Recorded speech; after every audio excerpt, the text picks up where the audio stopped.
we would like to begin this transmission with the following idea. We would like to remind each and every one of you, individually and collectively, all together, about an idea that we will call learning the difference between falling into the illusion of power, the difference between that and learning to use the power of the illusion.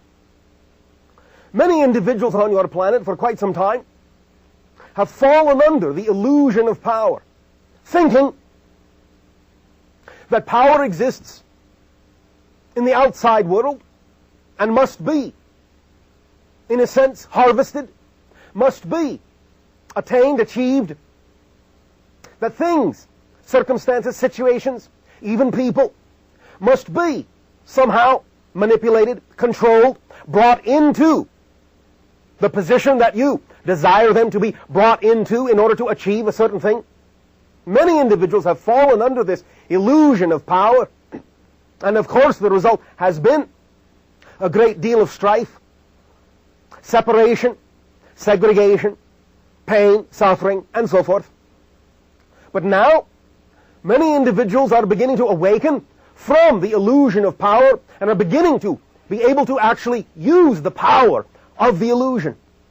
They are beginning to understand that physical reality doesn't really exist outside you, that you are physical reality, it exists within you, that the power of the illusion is in learning that it is, in a sense, an illusion, learning that that's what reality is, and in learning that it is manufactured, in a sense, within you, learning the means by which this is done, learning the means by which you can change it internally by changing yourself, and understanding that as you change yourself, so you change the entire world. For each and every change is a total change, not just a small change, but a total change. And when you know that physical reality is a mirror, a reflection of your strongest beliefs, your strongest thoughts, what you believe is possible, most likely to occur, then you can use the outer mirror illusion reflection as a guideline, a marker, a reminder of what kind of thoughts you are having, what kind of definitions you are believing, what kind of concepts you are buying into. And you can use it as a feedback system to show you whether or not you prefer to maintain those beliefs and those definitions. And if not, then to learn to change them and to see the outer reality, reflection, change along with the change within you. But as I've said before, and this is one of those, what you call in your language, catch-22s, is the idea that it must be an unconditional change, must be an unconditional internal change, which is another way of saying that if you make a condition of changing, in other words, you say, I will change if I get then the response I want to get, then you are making it conditional, and you are still putting the power outside yourself. You are still projecting outside yourself and saying that the power of change comes with the outside, comes with the change in the outside, rather than simply determining that the change has happened within you, and that you are who you want to be for its own sake, regardless of what goes on around you. In other words, that's the secret of true change, is that you will change and will behave differently than you did before, even if the outside reflection is still the same. When you can be that, when you can behave differently than you did before, even when the outside hasn't changed, then you have really changed. And when you then have really changed, the outside has no choice as a reflection, like in a mirror, but to change to mirror you. But if you do it to get the change, you short-circuit it, and it will not happen, because you make it conditional. That's the power of the paradox in this situation. And the power of the paradox between the difference of the illusion of power and using the power of the illusion. Now, when we say illusion, again, understand, in your semantics, in your language, that's what reality is. It doesn't mean that there is no reality, except that there is no reality except what you define it to be. But that's what reality is. We are not saying it doesn't exist, but we are saying simply that reality is only the definitions you bring to the forefront of your belief system structure. And that forms the reflection, the illusion, if you wish, that you see, that you perceive all around you. Now again, remember, this is not just a philosophy. This is physics. You are energy. Energy is information. You are patterns of information. You are a perspective. You are a point of view, of consciousness, of awareness, of existence itself. That's what each and every one of you are, a point of view. And as you design and define your point of view of who and what you believe yourself to be, or who and what you believe yourself capable of being, that's what you get reflected. It may not always be a one-to-one reflection. Literally, it may be quite symbolic, because the reality mirror, the illusion, is, in that sense, capable of reflecting back to you in many symbolic ways, the representative of many states and levels of your consciousness, your emotional self, your spiritual self, your mental self, your bodily self. There are many different ways that your mirror has of reflecting back to you those symbols that are representative of the beliefs you hold most true. And so it is up to you to be imaginative, to be able to learn to interpret your own reality around you. The things that you see, the people that you meet, all have significance.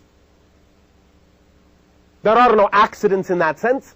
It is a type of orchestration, a choreography, and it is up to you to let it in your heart, your mind, your spirit, your body, to let it in, to be open to what your reality has to say to you, to what your reflection is showing you about yourself, so that you can learn to truly master the power of the illusion instead of being the slave to the illusion of power that many of you in your society have succumbed to for thousands of your years.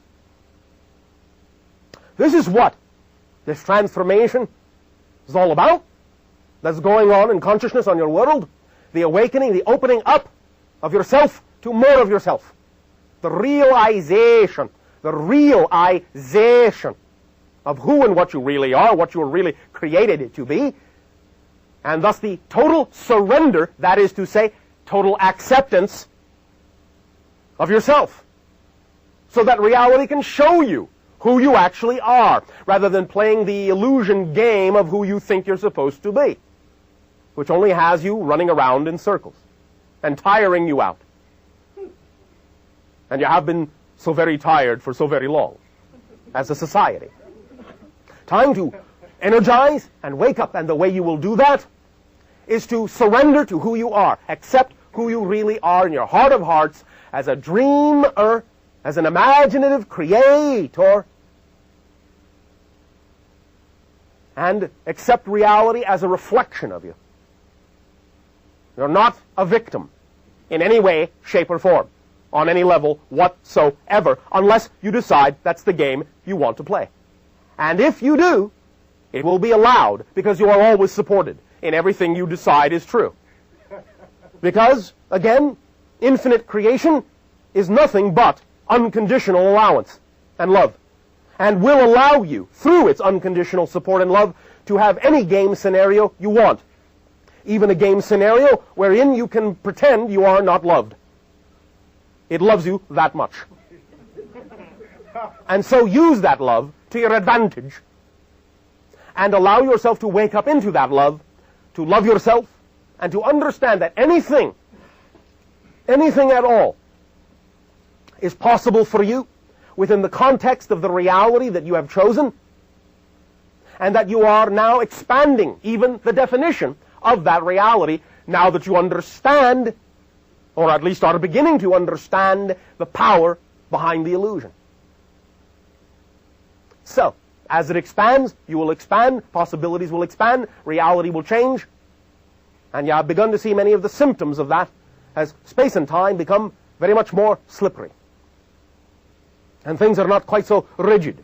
And all the different belief systems that have existed on your planet for thousands of years are now all coming out at once onto the table, battling it out, in a sense. Positive, negative, pro and con.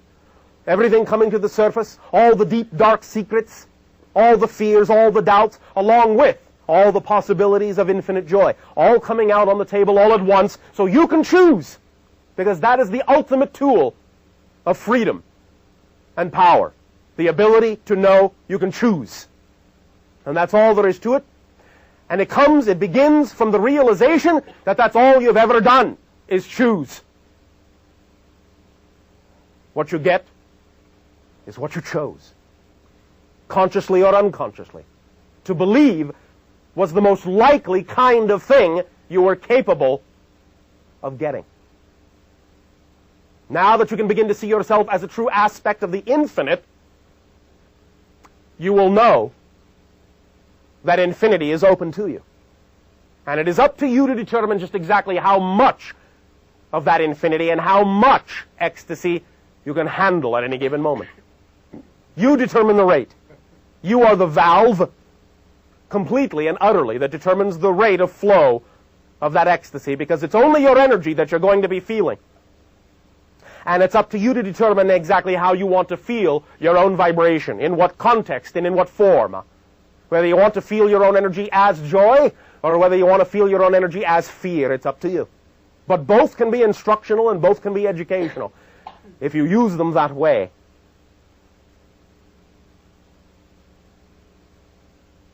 We will once again thank you for allowing us to experience each and every one of you in this link, in this transmission. And we now ask, in what way may we now be of service to you? You! Good day. Good day, Bashar. Speak up so that all may hear what you have to share. Good day, Bashar. Thank you. Good day.